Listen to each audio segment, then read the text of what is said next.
अस्सलाम वालेकुम चाचा जी, क्या हाल है? ठीक हो? तुसा ना एम टैग नहीं लगा, एम टैग नहीं लगा हुआ।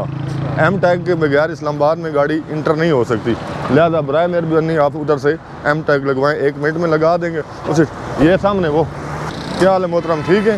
आपकी गाड़ी को एम टैग नहीं लगा हुआ इसलिए रोकी गई है, वहाँ से एम टैग पहले लगवाएं।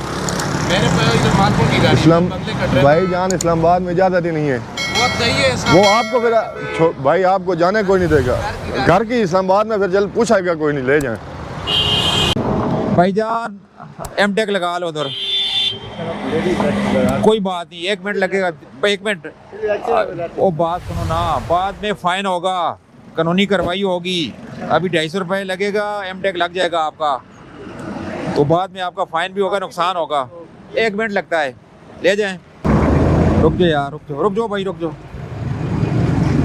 आपने भी एम टेक लगाना है प्यारे भाई, वो लेफ्ट साइड पे एम टेक लगा के जाओ, ठीक है। अभी 250 रुपये लगेगा, बाद में फीस ही महंगी हो जाएगी और फीस भी लग जाएगा, इजी लग जाएगा जी, लग जाएगा।